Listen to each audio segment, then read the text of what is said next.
नमस्कार दोस्तों, welcome back to curiosity for the daily dose of Indian football. And सबसे पहले बात करनी है यहाँ पे लेटेस्ट फीफा रैंकिंग के बारे में, जो कि कल ही यहाँ पे फीफा ने अनाउंसमेंट की है after the November world cup qualifier matches. India की रैंकिंग में यहाँ पे कोई इंप्रूवमेंट नहीं हुआ है। इंडिया की रैंकिंग यहाँ पे 102 पोजीशन पे ही बनी हुई है। इंडिया ने सिर्फ यहाँ पे 1.96 पॉइंट गेन किए हैं इस वर्ल्ड कप क्वालिफायर मैचेस से, क्योंकि यहाँ पे जो हमारा लास्ट मैच था वो कतार के सामने हम हार गए। अगर वहाँ पे हमने ड्रॉ भी प्रोड्यूस किया होता तो इंडिया को यहाँ पे रैंकिंग में काफ़ी ज़्यादा फायदा मिलता और हमारा जो बैक इन टू दी 100 का सपना है वो यहाँ पे पॉसिबल होता। इसके लिए अब हमें यहाँ पे लंबा इंतजार भी करने को पड़ सकता है, क्योंकि यहाँ पे जो नेक्स्ट चैलेंज है वो और भी ज़्यादा तगड़ा है। एशियन कप का चैलेंज है, वहाँ पे आपको ऑस्ट्रेलिया, उज्बेकिस्तान एंड सीरिया के सामने भिड़ना है। ऑस्ट्रेलिया ऑलरेडी भाई काफ़ी अच्छे फॉर्म से चल रही है, 25th पोजीशन पे वो आ चुकी है फीफा रैंकिंग में।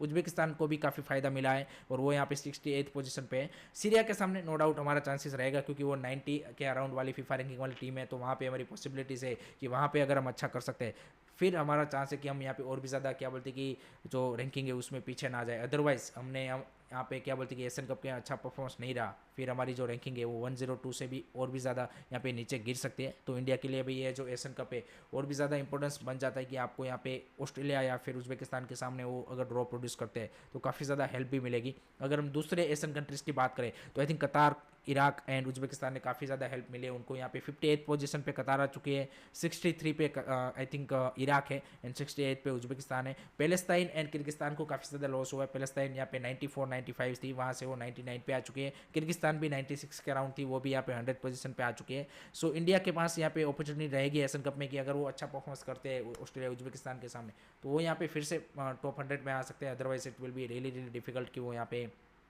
102 पे भी बने रहे। सो लेट्स सी इंडिया की जो नेक्स्ट फीफा रैंकिंग होती है आफ्टर द एशियन कप वो क्या होती है, वो देखना काफ़ी इंटरेस्टिंग सा बन जाएगा। उसके बाद बात करते हैं यहाँ पे भाई कोलकाता फुटबॉल लीग में हुई एक कंट्रोवर्सी के बारे में, कि जहाँ पे कल मोहन बगान वर्सेस ईस्ट बंगाल के बीच में एक सुपर 6 का डर्बी मैच था और मोहन बगान के प्लेयर्स भाई इस मैच को खेलने ही नहीं आए। और इसके चलते यहाँ पे मोहन बगान ने ये रीज़न दिया है कि जिस तरह से भाई कोलकाता फुटबॉल लीग का जो शेड्यूल है जो इंडियन फुटबॉल एसोसिएशन ने किया है वो काफ़ी ज़्यादा कंजेस्टेड है। हमारी जो मेन टीम है वो भी कल ही के दिन यहाँ पे रात को क्या बोलते कि ट्रैवल करने वाली थी अपने नेक्स्ट आईएसएल मैचेस के लिए, और उसमें काफ़ी सारे ऐसे प्लेयर हैं कि जो यहाँ पे सीएफएल में मोहन बगान के लिए खेलते हैं, क्योंकि हम सबको पता है कि मोहन बगान अभी इंजरी के साथ काफ़ी ज़्यादा स्ट्रगल कर रही है। तो इसके चलते उन्होंने इस मैच को यहाँ पे क्या बोलते कि खेला ही नहीं, और इसके चलते ईस्ट बंगाल को यहाँ पे क्या बोलते कि वॉक ओवर दे दिया गया है। और ये एक सबसे बड़ा इंडियन फुटबॉल में हमने इसके बारे में भी काफ़ी बार बात की है कि यहाँ पे जो शेड्यूलिंग है that's one of the major reason कि यहाँ पे जिस तरह की जो मिसमैनेजमेंट है वो होती है। एंड ऑलरेडी उसका परफेक्ट एग्जाम्पल हमने नेशनल टीम के लिए देखा एशियन गेम्स, एंड जिस तरह से आपका क्लब का जो क्लैश हुआ वो। तो इसके लिए यहाँ पे सारे स्टेक होल्डर ये बार बार यहाँ पे डिमांड उठती रही है कि आपके स्टेट एफएस, आपके AFF, FSDL, coach and in सबको साथ में बैठ के जो इंडिया का फुटबॉलिंग कैलेंडर है वो तय करना पड़ेगा। हमने ऑलरेडी देखा कि दुरान कप को भी यहाँ पे सीएफएल को ऑर्गेनाइज करने के लिए उनको भी थोड़ा सा लेट किया गया और उसके चलते फिर जो सारा शेड्यूलिंग है वो बिगड़ गया था।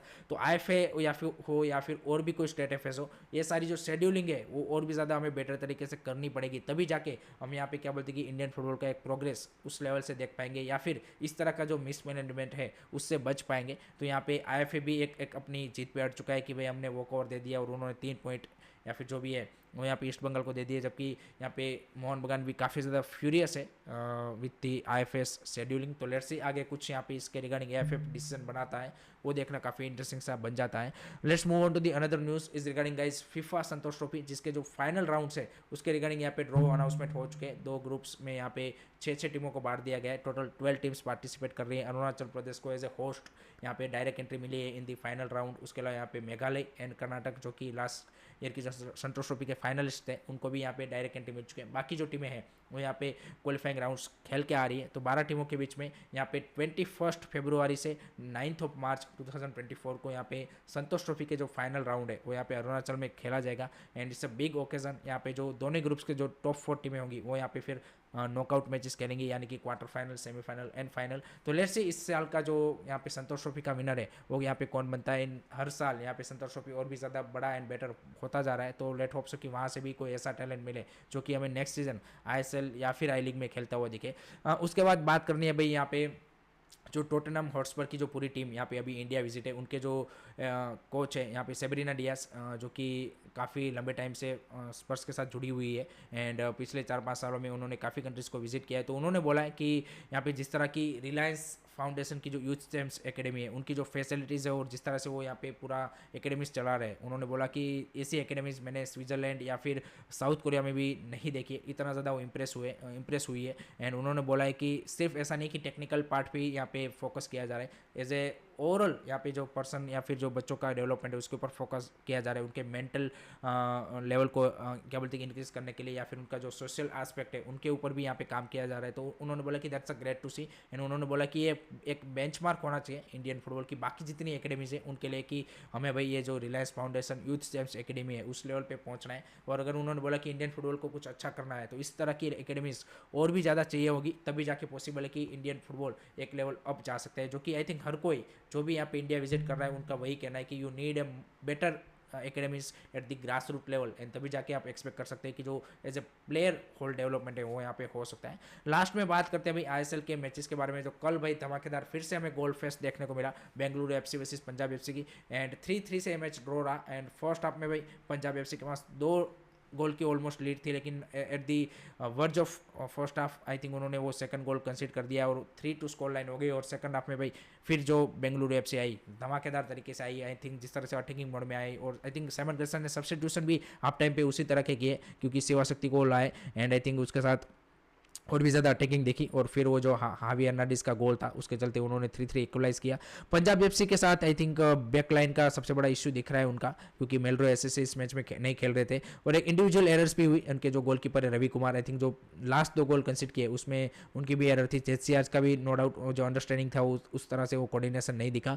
सो there are lot of things जो कि पंजाब एफसी को अभी भी सॉर्ट आउट करने की ज़रूरत है। लेकिन ओवरऑल अगर हम गेम डिस्प्ले की बात करें तो पंजाब एफसी ने अच्छी फाइट पुटअप की, उनके पास चांस था इस मैच को निकालने का।